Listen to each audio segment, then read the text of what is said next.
სტუდია.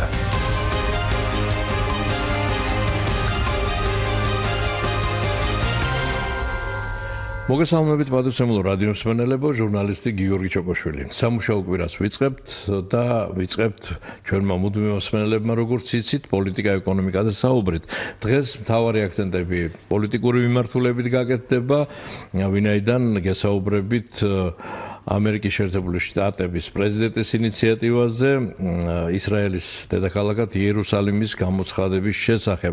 ჩვენი გადაცემის სახელწოდება ჩვენს ვებგვერდზე, რომლის მისამართია 1TV-G, ასე გვაქვს წარმოდგენილი იერუსალიმი, ისრაელის ახალი დედაქალაქი. თქვენთან სასაუბროდ მოვიწვიეთ ბატონი ზურაბ ბატიაშვილი, აღმოსავლეთმცოდნე, ისტორიის მეცნიერებათა დოქტორი. დიდი მადლობა ბატონო ზურაბ. მოგესალმებით, ვესალმებით ჩვენს მსმენელებს. მადლობთ რომ მობრძანდით ჩვენთან. ძალიან კომპეტენტური პიროვნებაა ბატონი ზურაბი და ძალიან ამომწყურავი პასუხების გაცემა შეუძლია თქვენს კითხვებზე ჩვენო ძვირფასო რადიო მსმენელებო. როგორც ყოველთვის მოგცემთ საშუალებას რომ ჩაგვერთოთ გადაცემის სველობაში. აი ეს ტელეფონები უნდა გამოიყენოთ ამისათვის 240 91 92 და 240 92 92.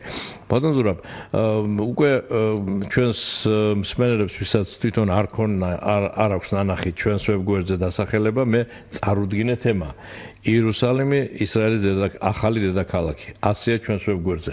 კითხვის ნიშანი არ ჭირდება ბოლოში, ვითომ? კითხვის ნიშანი რომ სჭირდება, სწორედ ამიტომ არის ეს თემა აქტუალური და პრობლემატური. მოგეხსენებათ, იერუსალიმი არის წმინდა ადგილი სამი დიდი რელიგიისთვის, ეს არის ქრისტიანობა, იუდაიზმი და ეს არის ისლამი, სადაც იკვეთება ამ სამი რელიგიის ინტერესი, წარმომადგენელთა ინტერესი. ეს არის გარკვეულწილად სიმბოლო ამ სამივე რელიგიისთვის და მოგეხსენებათ დაპირისპირების შემთხვევაში ან კონფლიქტის შემთხვევაში რაოდენ დიდი მნიშვნელობა აქვს სიმბოლოებს. ასე არის ახლაც, განსაკუთრებით ეს ეხება იუდაელებსა და მუსლიმებს შორის, ასე ვთქვათ, არსებულ კონფლიქტურ სიტუაციას, განსაკუთრებით კიდევ იმიტომ, რომ ორივე ამ რელიგიისთვის ზუსტად ერთი და იგივე, სიტყვის პირდაპირ მნიშვნელობით ერთი და იგივე ტერიტორია, ერთი და იგივე შენობები, ერთი და იგივე ნაგებობები არის წმინდა და სწორედ ამაზე მიდის კონფლიქტი, ამის გამო არის ეს კონფლიქტი. ორივე მხარე თავისი, ასე ვთქვათ, შემადგენელ ნაწილად განიხილავს და თავის წითელ ხაზებში აქვს, თავის სამყაროს წითელ ხაზებში აქვს მოქცეული სწორედ ეს ქალაქი, იერუსალიმი, მუდმივი ქალაქი.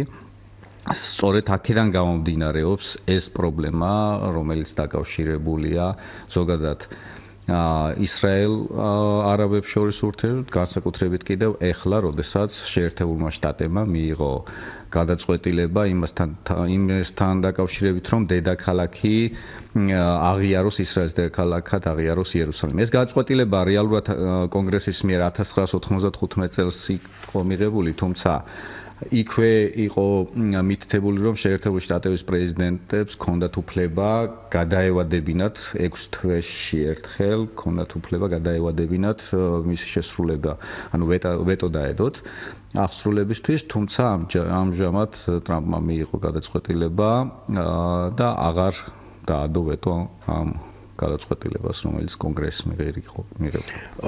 ბატონო ზურაბ, მე უკვე წარგადგინეთ როგორც ისტორიის მეცნიერებათა დოქტორი. თან ამავე დროს ბრძანდებით აღმოსავლეთმცოდნე და რა კი ამ თემას შეეხეთ 1995 წლის ამ გადაწყვეტილებას, იქნებ ისეც გითხრათ როგორც ისტორიკოს, მაგრამ რამ განაპირობა ასეთი გადაწყვეტილების მიღება სწორედ იმ პერიოდში და 22 წლის წინ არის მიღებული, ხო? 95 წელი, ახლა თუ გადავხედავთ ისტორიას, ამ გრძელვადიან დაპირისპირებას ისრაელსა და არაბებს შორის, ნახავთ, რომ რამდენიმე ომი იყო, მათ შორის თქვათ ისრაელის მიერ დამოუკიდებლობის გამოცხადების მეორე დღესვე დაიწყო პირველი ისრაელ-არაბული ომი.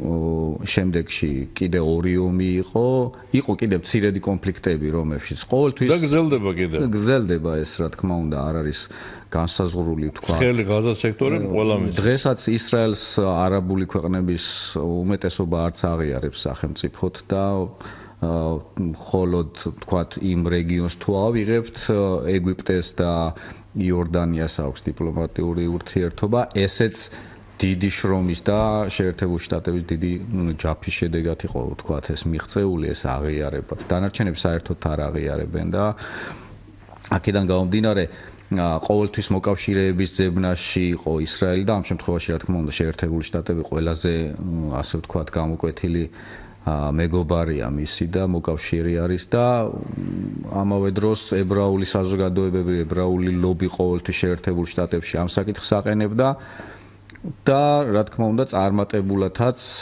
ნაბიჯ-ნაბიჯ მიდიოდნენ იქამდე ამ გადაწყვეტილების მიღებამდე. ანუ ეს ისრაელს თვითონ ჭირდება უფრო მეტი ძალაუფლებისათვის ამ რეგიონში და უფრო გამტკიცებისათვის, ხო, თავის სამეცნიერო. აი რისთვის რატომ არიან მონდომებული თვითონ? იმიტომ რომ ნებისმიერი ებრაელისთვის იერუსალიმი არის მისი დედაქალაქი, თქვათ იერუსალიმი ბიბლიური ყველა ასე ვთქვათ თითქმის ყველა ბიბლიურ ამბავში გვხვდება და სიუჟეტში გვხვდება იერუსალიმი და მათთვის არის სწორედ რასაც ვამბობდი სიმბოლური დატვირთვა აქვს რომ იერუსალიმი იყოს ისრაელის დედაქალაქი და არა ვთქვათ თელ-ავივი რომელიც გარკვეულწილად მიაჩნდათ რომ როდესაც დაარსდა ისრაელის სახელმწიფო რომ ეს დროებითი იყო და მათ ვთქვათ იგივე ვთქვათ ბიბლიის მიხედვით ღვთისგან ბოძებული არის იერუსალიმი მათთვის და ამდენად ამას ეს დატვირთვა აქვს სწორედ ისევე როგორც ვთქვათ მუსლიმებისთვის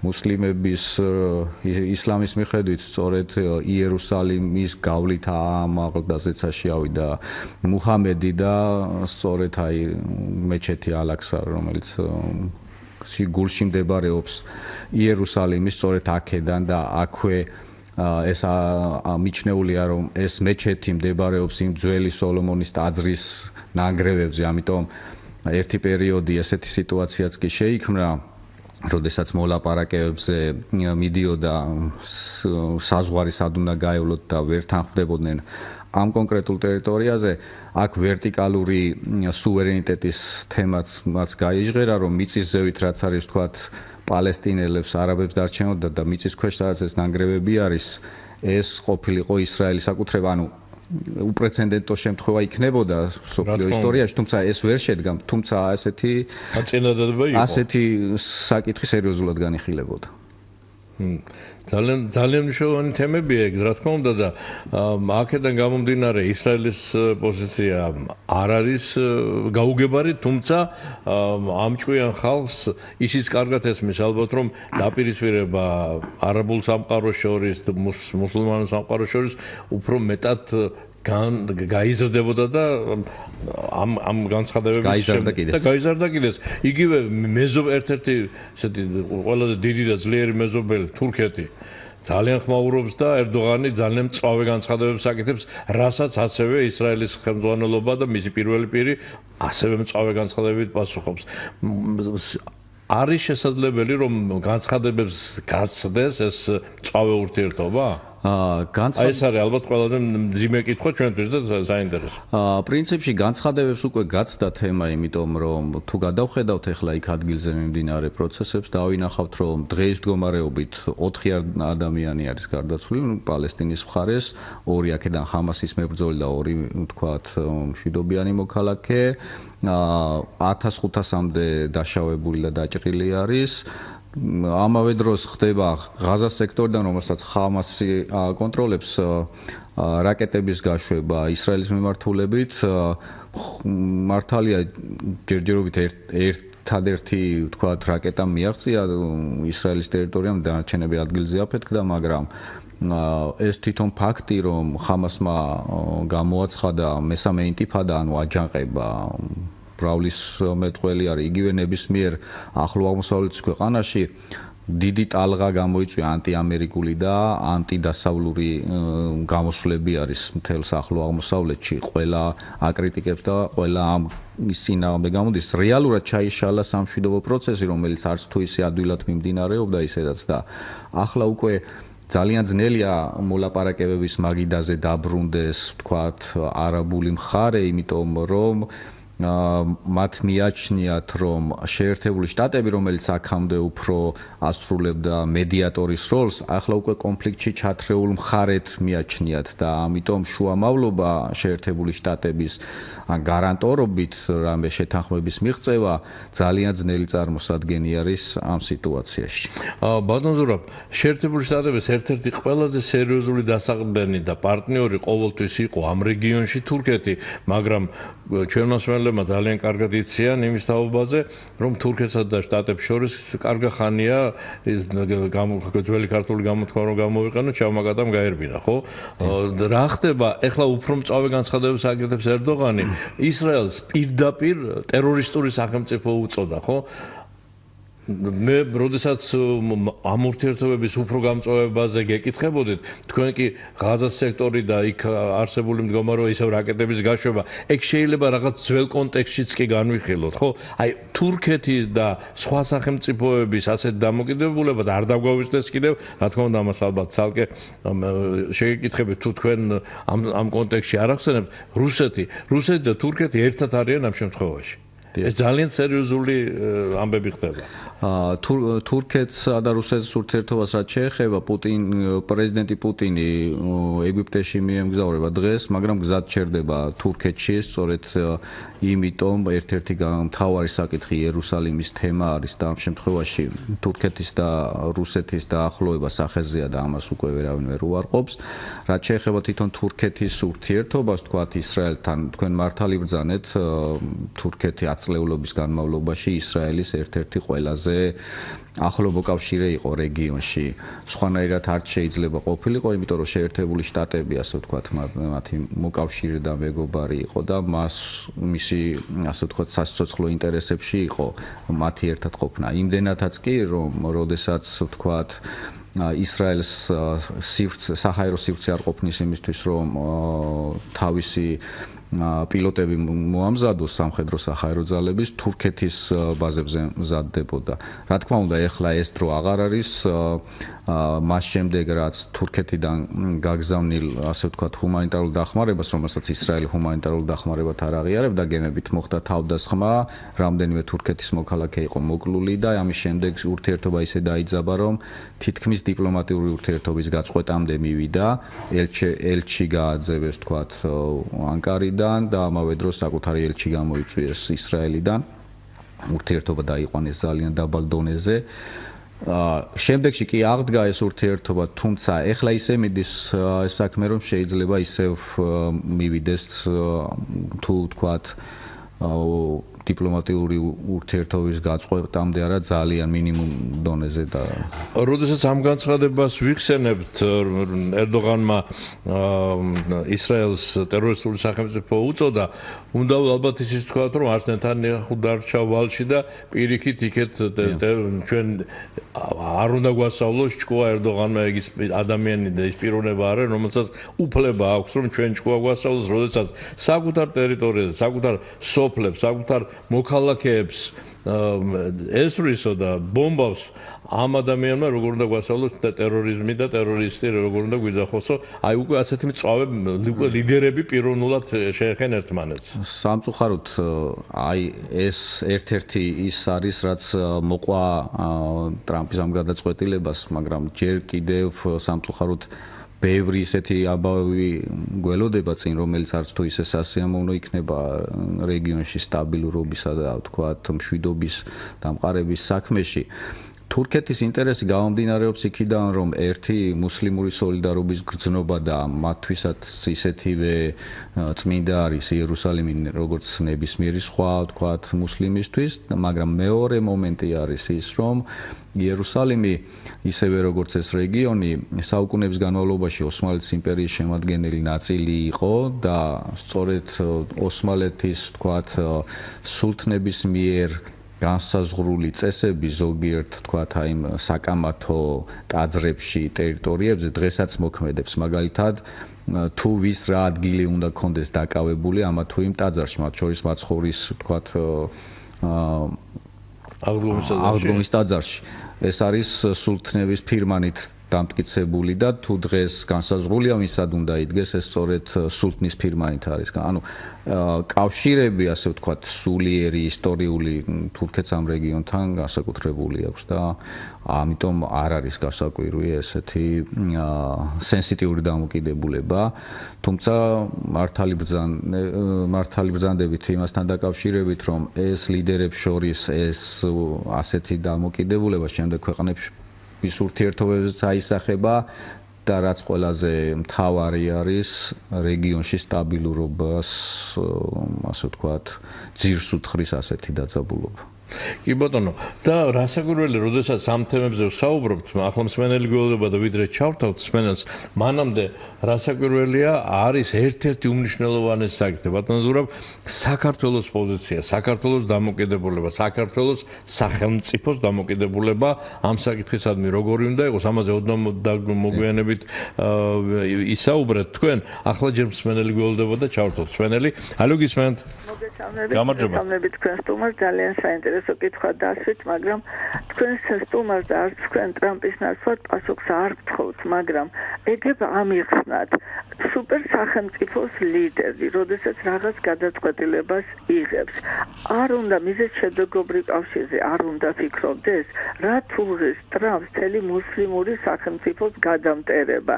რისთვის აკეთებს ამას? ეგებ კიდე გიმეორებთ, მე თქვენ მის მაგვიად პასუხს არ გთხოვთ, მაგრამ ეგებ არც და მაინც მოუძებნოთ. მადლობა ზარისთვის. სხვადასხვა ამ ახსნის მცდელობა იყო ჩემი შეკითხვა, ბატონ ზურაბს რომ დავუშვი კითხვა, აი თუნდაც იმ 1995 წელს რაში დაჭირდა და რატომ მიიღო ეს გადაწყვეტილება ამერიკამ.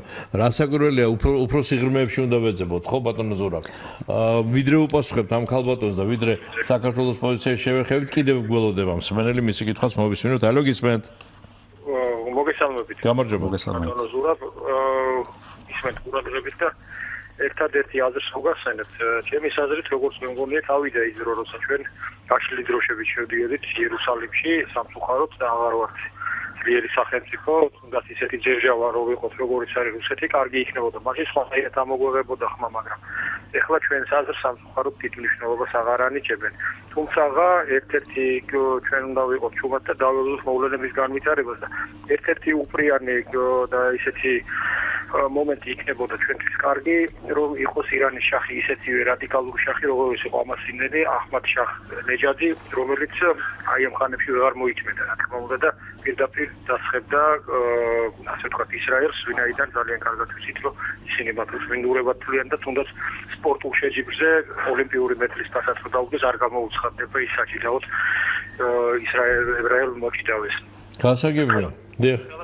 და აი ეს ყოფილიყო ჩვენი ისტორიული მტერი, საკმაოდ დაზარალდებოდა ირანი, დასუსტდებოდა და რა თქმა უნდა, თავისუფლების კოალიცია შეიქმნებოდა ირანი, სირია, იორდანია და კიდე იგივე ჰამაზი, ალბათ ჰეზბოლა და სხვა თალიბანი წამოიღებდა ხმას, ავღანელების რადიკალური დაჯგუფებები და შეუერთდებოდნენ და საკმაოდ დაზარალდებოდა ისრაელიც. ისე რომ ჩვენ ისკვილზე ეს თქვა წყალს დაასხავდა. თუმცა რა თქმა უნდა, საბოლოოდ ამერიკა იმარჯვებდა, ასე ვთქვათ, შაწორილი იარაღით გაიყიდებდა ირანი მივიღებდით საკმაოდ ესეთი დამცრობილ და დასუსტებულ სახელმწიფო და აი ეს ჩემის აზრით წაადგილდა და თქვენი აზრი როგორი იქნება საქართველოს კარგი იქნება ისტორიული მტრების დასრულება ირან რუსეთი თურქეთს ფიქრობ გულისხმობ თუ არა. დიდი მადლობა. მადლობა ზარესში, დიდი მადლობა. რასაკვირველია ქალბატონს ჯერ ქალბატონს უპასუხოთ, თუმცა ბატონ ზურაბ კიდევ ერთხელ გავიმეორებ, მე ის კითხვა 1995 წლის გადაწყვეტილებასთან დაკავშირებით ზუსტად ამიტომ დავსვი, იმიტომ რომ ტრამპმა როგორც თქვენ ბრძანეთ, უბრალოდ ვეტო არ დაადო ამ გადაწყვეტილების აღსრულებას, მაგრამ გადაწყვეტილება 22 წლის წინ არის მიღებული ისრაელის დედაქალაქად იერუსალიმის ცნობის შესახებ. აი მაშინ საფუძვლებში მინდოდა გარკვევა რატომ მოხდა, რატომ და ბატონმა ზურაბმა ამაზე უკვე გვიპასუხა. თუმცა ქალბატონს აუცილებლად უნდა ნამდვილად დავამატებდი ერთ იმას, რომ ყველა ასე ვთქვათ, კანდიდატი საპრეზიდენტო არჩევნებში შეერთებულ შტატებში ყველა ამ დაპირებას იძლეოდა ხოლმე თუმცა შემდეგ შესრულება უჭირდა სწორედ იმ რეალური სიტუაციის გათვალისწინებით, რაც ახლო აღმოსავლეთში. სხვები თხილობდნენ და ტრამპი უფრო თხილობდნენ. თამამი აქ გასათვალისწინებელია, როგორც წეგანაც საუბრობდით, ებრაული თემის და ებრაული თემის მხარდაჭერა სჭირდებოდათ, თქვათ, ხმები სჭირდებოდათ, მაგრამ ამავე დროს რეალობის გათვალისწინებაც სჭირდებოდათ. მაგალითად, სანამ ტრამპი საინტერესოა, რომ სანამ ტრამპი გამოაცხადებდა თავის გადაწყვეტილების შესახებ, ამერიკის შეერთებული შტატების ყოფილმა ელჩებმა ისრაელში 8 ელჩმა, ვინც კი ცოცხალი არის დღეს, ყველამ ასე თქვათ უარყოფითი დამოკიდებულება დააფიქსირა ამ და შეეკითხა ტრამპი მათ თვითონ როგორც ჩანს არ შეეკითხა, მათ არ შეეკითხა, მაგრამ ამავე დროს ალბათ ისიც უნდა გავითვალისწინოთ, რომ შეერთებული შტატების პრეზიდენტს ამ მომენტისთვის შიდა პოლიტიკური სიტუაცია არც თუ ისე სახარბიელო აქვს და შესაძლოა ერთგვარი ყურადღების გადატანაც სჭირდებოდა საგარეო ფაქტორებზე, რაც მას შეძლო კიდეც, იმიტომ რომ დღეს ნომერი პირველი საკითხი საერთაშორისო ურთიერთობებში და საერთაშორისო პოლიტიკაში სწორედ ეს თემა არის და იქცა, ასე ვთქვათ, დიდ თემად. კი ბატონო, სამხრეთ ჩრდილოეთ კორეას კი აღარ ახსოვს სამ დღეებში. რა თქმა უნდა, სირია აღარავის ახსოვს და ერაყში მიმდინარე მოვლენები და იგივე ვთქვათ დღეს დავიწყებული იემენის პრობლემა, სადაც მილიონობით ადამიანი შიმშილობს გარდა იმისა, რომ ომი მიდის, პირდაპირ მნიშვნელობით შიმშილობს და შიმშილით იხოცება. ეს ყველა თემა უკანა პლანზე არის დღეს გადაწეული. ეს რეალობა მივიღეთ და არ ამგონია, რომ შეერთებული შტატები მას შეცვალოს ახლა თავის დამოკიდებულება და უკან წაიღოს მიუხედავად მთელი ამ გართულების, რაც არის უკან წაიღოს. და გამომდინარე აქედან ასაკურველი იგივე ისრაელის ადმინისტრაციაც ამ პოზიციაზე დარჩება და რა თქმა უნდა და სხვა ქვეყნებსაც მოუწოდებს, რომ იმათაც მიბაძონ შეერთებული შტატებს და ვთქვათ ისრაელის პრემიერ-მინისტრი ევროპულ ტურნეში იმყოფება. კი ეს განცხადებები მე რაც ვახსენებ საფრანგეთში გააკეთა, თუმცა ვერ მიიღო ის მხარდაჭერა რისთვისაც ვთქვათ. ხო, ეგ ცალკე თემაა ევროპის დამოკიდებულებაზე, აუცილებლად შევეკითხებით. ბატონ ზურაბ, მაგრამ ჩვენ სმენელს როგორც ყოველთვის ვარნიჭებთ მის შეკითხვებს უპირატესობას და აი ბატონი ძალიან ბევრ საინტერესო თემა შეეხო, მათ შორის ერთი ძალიან საინტერესო ფრაზა სიტყვა გამოიყენა მან, ჩვენ უნდა ვიყოთ ჩუმადო. ანუ უნდა ვიყოთ ფრთხილად. მე მგონი ეს ძალიან სწორი პოზიცია დიპლომატიური თვალსაზრისით. ჩვენ უნდა გამოვიდეთ ჩვენი ეროვნული ინტერესებიდან. ყველა ქვეყანას გამოდის თავისი ეროვნული ინტერესებიდან და ჩვენც უნდა გამოვიდეთ საქართველოს ინტერესებიდან და არა რომელიმე ქვეყნის ან რომელიმე მხარის ინტერესებიდან. პოლიტიკას, განსაკუთრებით საგარეო პოლიტიკას არ უყვარს ემოციებზე აყოლა, არ უყვარს ნაჩქარები გადაწყვეტილებების მიღება. საქართველო რა პოზიციაც უკავი არის ძალიან სწორი, ფრთხილი, ნეიტრალური და დარწმუნებული ვარ, ასეც გაგრძელდება.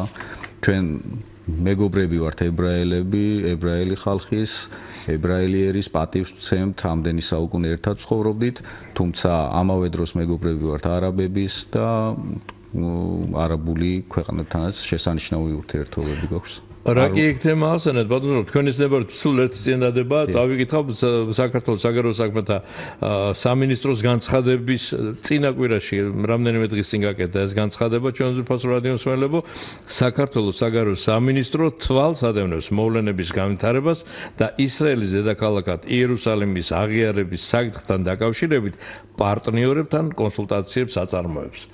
ალბათ არის ძალიან მშვიდი, გაწონასწორებული და ნორმალური პოზიცია, ხო? რა თქმა უნდა. ეს არის ოფიციალური განცხადება სამინისტროსი. ეს არის ოფიციალური განცხადება, ამ განცხადებაში ნათქვამია ის, რომ საქართველო ამ შემთხვევაში რამე განსაკუთრებულ ახალს არ ამბობს, საქართველო რასაც ამბობდა, იგივე პოზიციაზე არის და ამავე დროს იმის მანიშნებელიც არის, რომ მეგობრებთან და პარტნიორებთან გრძელდება დიალოგი, გრძელდება ურთიერთობა, რაც მოზომილია და რაც სწორია. გველოდება მსმენელი, გისმენთ, ალო? ალო. დიახ, გისმენთ. გამარჯობა, ბატონო გოგი. გაგიმარჯობთ. იერუსალიმის სტუმარი. გამარჯობა. მე სხვა ეჭვი მებაძება. აბა გითხარით. მართალია ჩვენ უნდა დავიწყოს რა თქმა უნდა დაიცავ თუ არ დაიცავ ნეიტრალიტეტს ვინმე ეკითხება ერთი წიწკნა ტერიტორია და ხალხი ნებისმიერ დრო შევსუცრავე მაგრამ ესეთი ეკვიმებადება ამერიკა ხوار იღებს იგივე იმ წესებს რა წესებით შემოიღო რუსეთმა ანუ დაიპყრო ოკუპაციები გაუყეთა საქართველოს ტერიტორიებს უკრაინა იქ სასომხეთში და აზერბაიჯანს შორის ჩორცი ჩააგდო ეხლა ხوار იწყებს ისრაელს სახელის შეცვლა დედაქალაქისა და ეს იქნება დასაწყისი შემდგომის დაბიჯების სვლისა. Დიდი მადლობა. მადლობა ზარისთვის. სხვაჩორის მსმენელმა, წინამსმენელმა აზიაში და წინა აზიაში ვითარება მიმოიხილა და ირანი და ეს თემები ახსენა მე მინდა ამაზეც რა თქმა უნდა არ დავიწყო და ამაზეც უპასუხოთ ბატონ ზურაბ და ბატონსაც რომ უპასუხოთ. რაც შეეხება წინამსმენელს, თქვათ ირანი, თურქეთი და რაც შეეხება ირანის უფრო გადამჭრელი ჩარევა ამ სიტუაციაში და ყველაზე სახიფათო ამ შემთხვევაში იქნებოდა ამ სიტუაციაში ირანის ჩარევა, იმიტომ რომ რეალურად ირანს აქვს დიდი ძალა და მზარდი, ასე ვთქვათ, რეგიონული ლიდერად ყალიბდება, მას შემდეგ განსაკუთრებით რაც ერაყში და სირიაში შეძლო საკუთარი პოზიციების გამტკიცება, ვთქვათ, ერაყში შიიტური უმრავლესობა აკონტროლებს მთავრობას და ამავე დროს სირიაში შიიტურ ალავიტური ხელისუფლება და სწორედ ირანის აქტიური, მათ შორის სამხედრო მხარდაჭერით შეძლო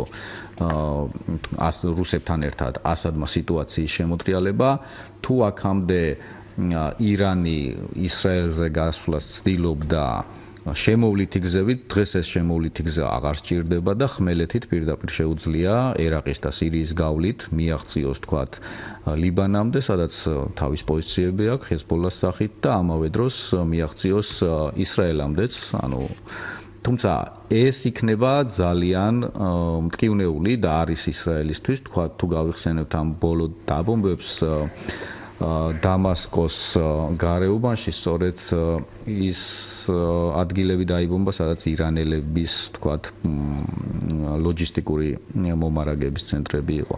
ანუ ეს კი ყველაზე მეტად ამ შემთხვევაში არის გასათვალისწინებელი და ყველაზე დიდი საფრთხის შემცველი შეიძლება იყოს ირანსა და ისრაელს შორის შესაძლო კონფლიქტი. ამაში რა თქმა უნდა ვეთანხმები, რაც შეეხება ისტორიას, ისტორიათ უნდა დარჩეს, ჩვენ როგორც ქვეყანა საქართველოს შესანიშნავი ურთიერთობები გვაქვს როგორც თურქეთთან, ისე ირანთან, ისე ისრაელთან და ეს ურთიერთობები მაქსიმალურად უნდა შევძლოთ და შევინარჩუნოთ და კიდევ უფრო გავაღრმავოთ, მიუხედავად იმისა, მათ ერთმანეთში როგორი დამოკიდებულება აქვთ ან როგორი ექნებათ.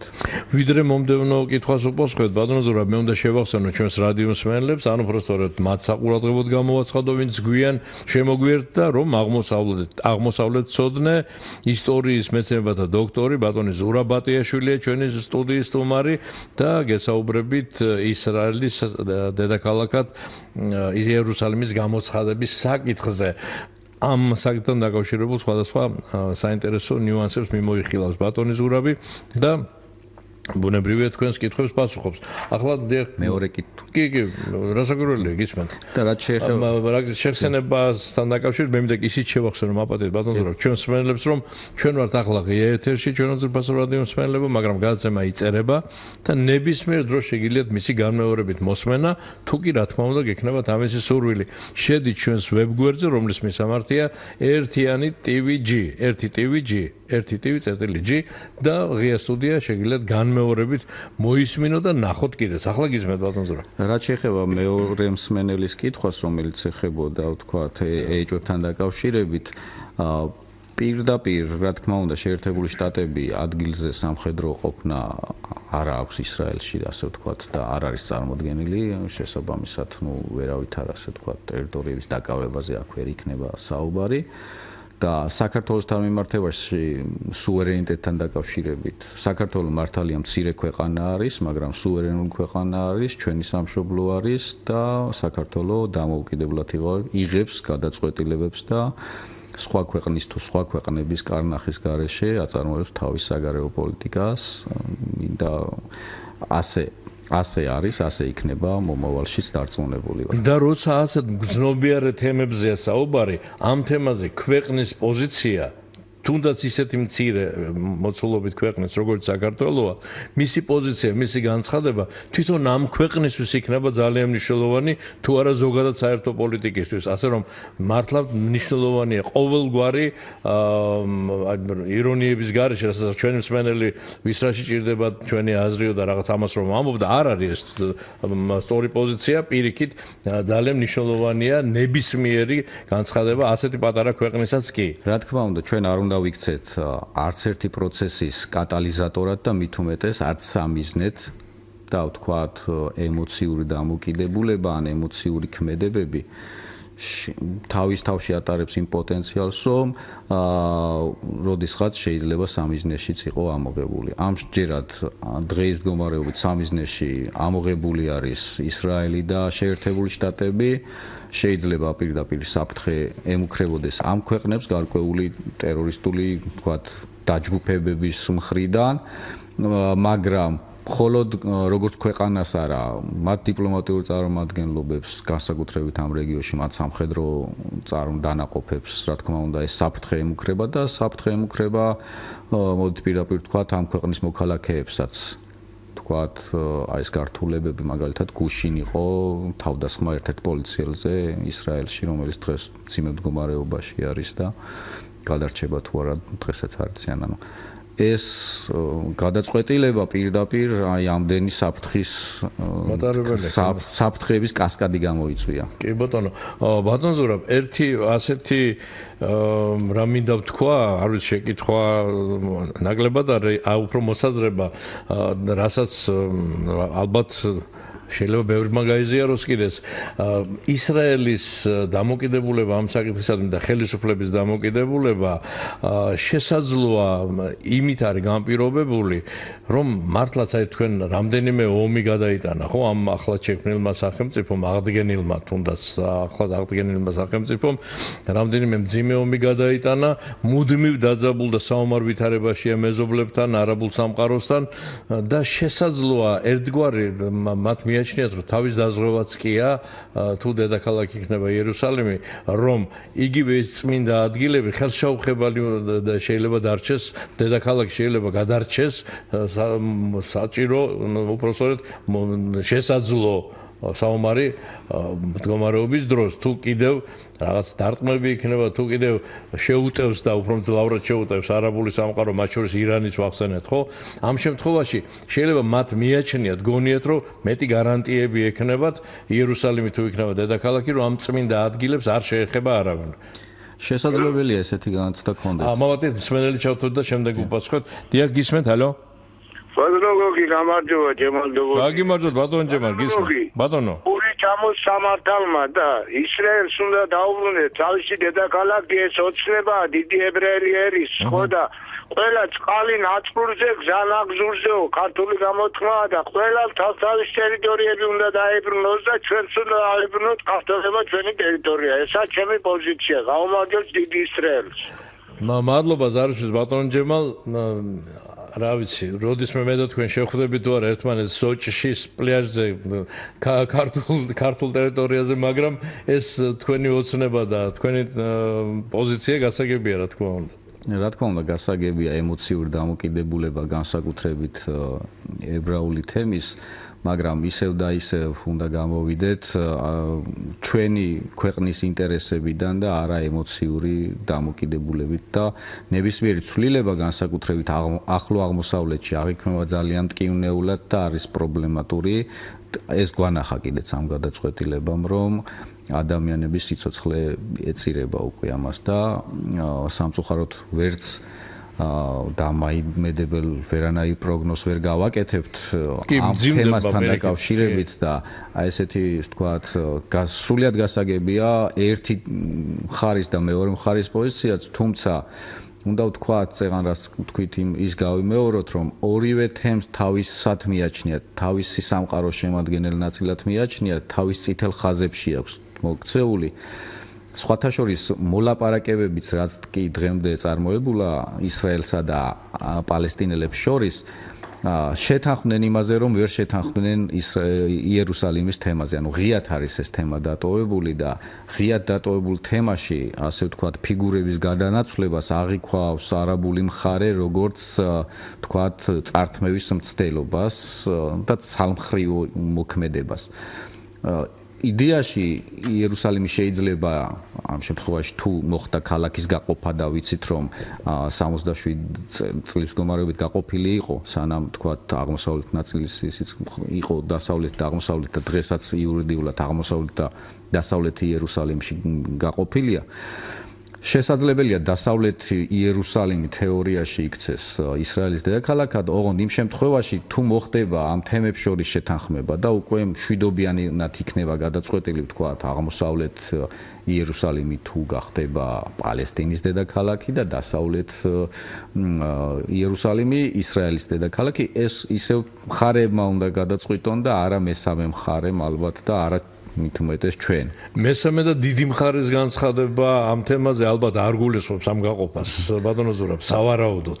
ხო, იქ არ იყო მითითებული დასავლეთი თუ აღმოსავლეთი, ასე ვთქვათ, თუმცა ისევ და ისევ ვიმეორებ, რომ ეს არის ძალიან სენსიტიური თემა და ნებისმიერი ცვლილება, ნებისმიერი ცვლილების მცდელობაც კი ახლო აღმოსავლეთში, სადაც ნებისმიერი, ასე ვთქვათ, ადგილი და ქუჩა და კუთხე სისხლით არის მორწყული და ყველას ეს თავის წმინდა ადგილად მიაჩნია და ფიზიკურად უნდა რომ ამასთან შეხება ქონდეს ამ წმინდა ადგილებთან, აი ვთქვათ მეორე აჯანყება ინტიფადა გამოიწვია იმან რომ ამ ალაქსარს მეჩეთთან მივიდა ისრაელის ყოფილი პრემიერ-მინისტრი, უბრალოდ მიუახლოვდა და ამან გამოიწვია აჯანყება. ამდენად ძალიან სენსიტიური არის და ემოციები ნაკლებად წაგვადგება, მე ვფიქრობ ამ თემაზე. გველოდება კიდევ მსმენელი ბატონ ზურაბ, ალო გისმენთ?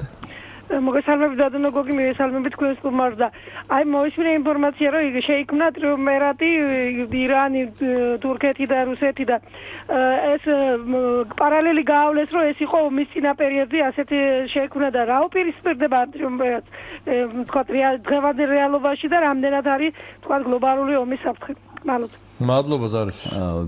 დიდი გლობალური ომი თქვა რუსეთის ან სხვა დიდი ძალების მონაწილეობით ამ შემთხვევაში მადლობა ღმერთს არ ჩანს, ეს არ გულისხმობს იმას, რომ სტაბილურობა დაისადგურებს, შეტაკებები იქნება ალბათ და არის და გაგრძელდება მომავალში.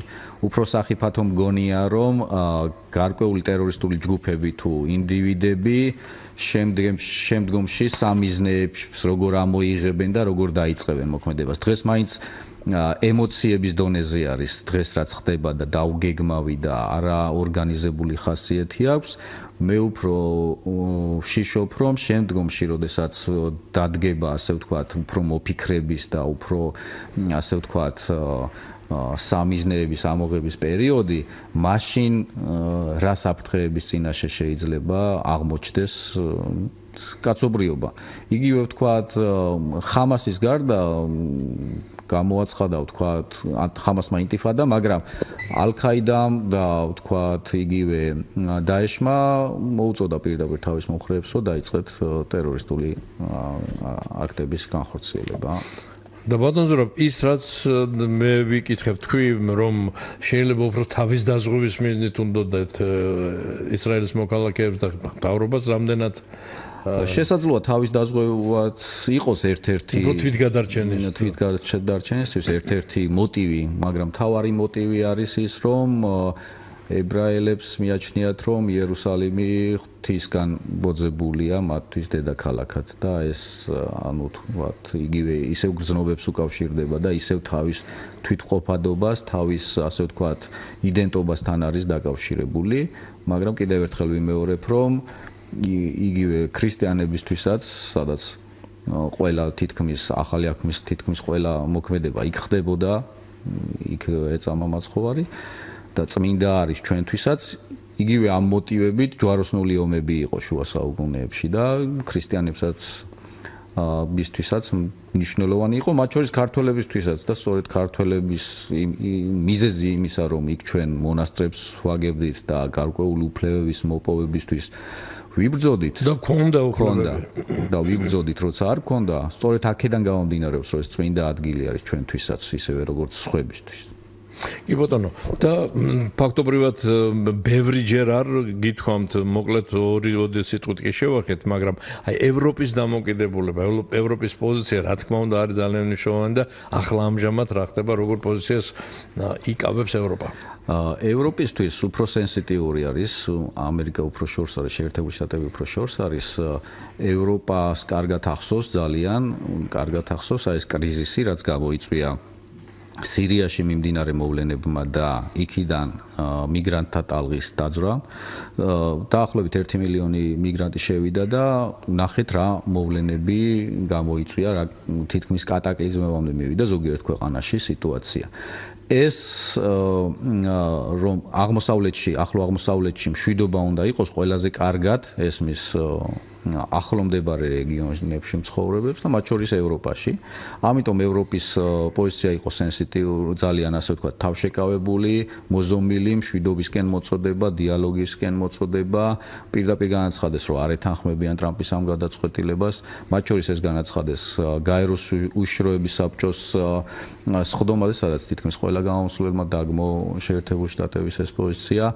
გასაგები არის, რომ მშვიდობა არის საჭირო ამ რეგიონში. თქვენ წარმოიდგინეთ, ახლა ახლო აღმოსავლეთის მოსახლეობა არის თითქმის 420 მილიონი. აქედან თუ დიდი ომი მოხდა, მოსახლეობის 5%-იც რო დაიძრას რაიმე მიმართულებით, თქვათ ევროპისკენ, ხო, სავარაუდოდ ევროპისკენ. თეორიულ დონეზე რო წარმოვიდგინოთ, ეს უკვე არის 20 მილიონზე მეტი ადამიანი და თქვენ წარმოიდგინოთ 20 მილიონი, ხო. ეს ძალიან კარგად ესმით ეს საკითხის სენსიტიურობა ევროპაში და ამიტომ მათი პოზიცია სწორედ აქედან გამომდინარეობს, რომ სტაბილურობა უნდა იყოს რეგიონში შენარჩუნებული, მთავარი ეს არის და მათაც სწორედ ესმით, რომ სტატუს კუოს ცვლილება ძალიან მტკივნეული არის. ბატონო ზურაბ, იმის მიუხედავად, რომ ძალიან დაუფასებელი და არასწორია საქმეა პროგნოზების კეთება, მაინც როგორ შეიძლება განვითარდეს მოვლენები და რაც მთავარია, აი ტრამპმა ერთ მთავარ მიზანს, როგორც თქვენ ბრძანებთ, მიაღწია, მთავარ თემად აქცია ეს საკითხი და რაღაც სხვა მისთვის სენსიტიური, როგორც თქვენ ბრძანებთ საკითხები, ამან გადაფარა, დაჩრდილა და სასურველ მიზანს მიაღწია, შეიძლება თუ არა, რომ მან დაუშვათ ისევ პიროვნულად მიიღოს გადაწყვეტილება და უარი თქვას ამ წინადადებაზე და საერთოდ როგორ შეიძლება განვითარდეს მოვლენები ამ მიმართულებით.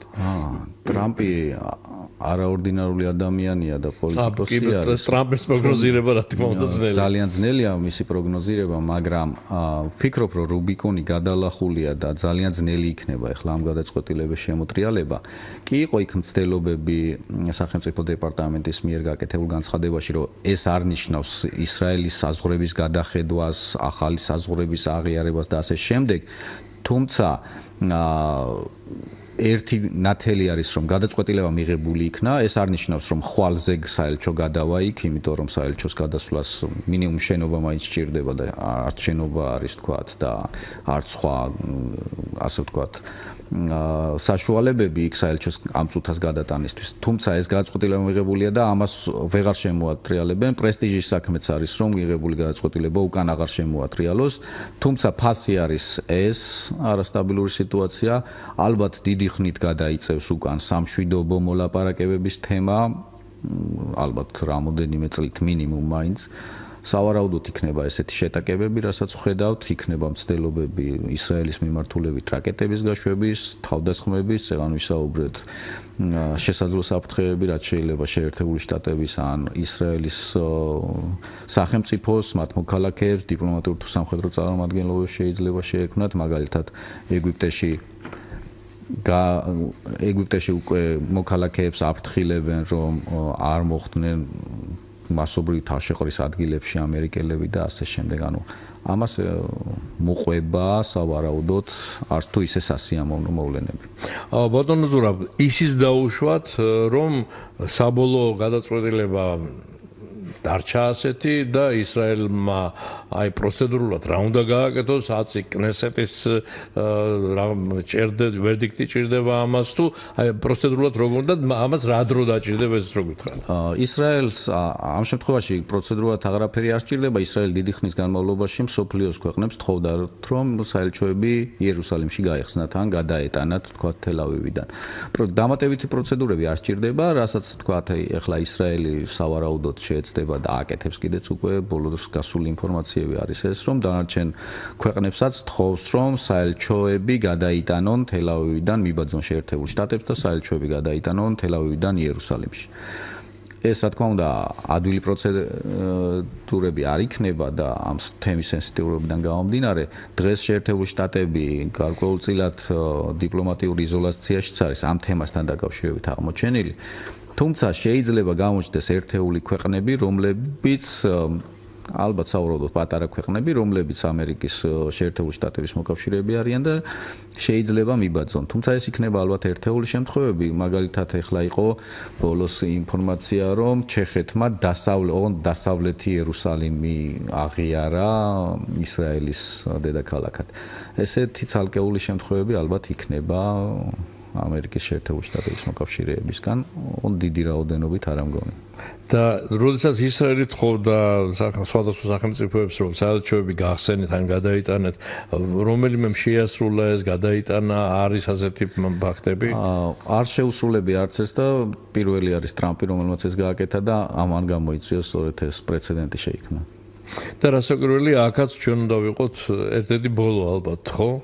დაველოდოთ მოვლენა და განვითარება. არ გადავიტანოთ ჯერჯერობით არ შევა. ისე საკონსულო მე მგონია იერუსალიმში არის. საელჩო ისრაელშია, უბრალოდ ტელ-ავივში.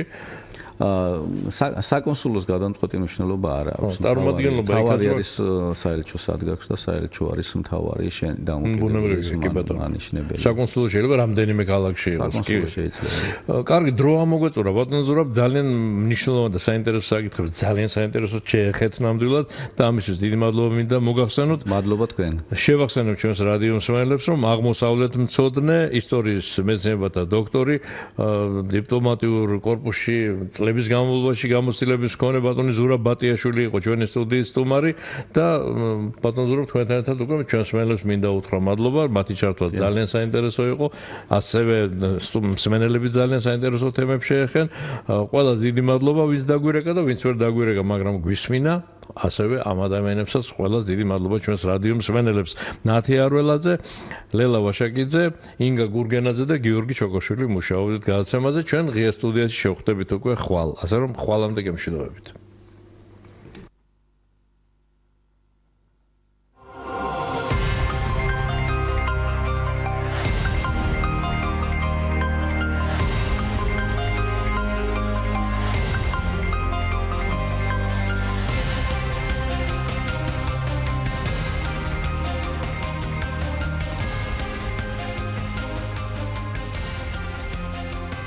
სტუდია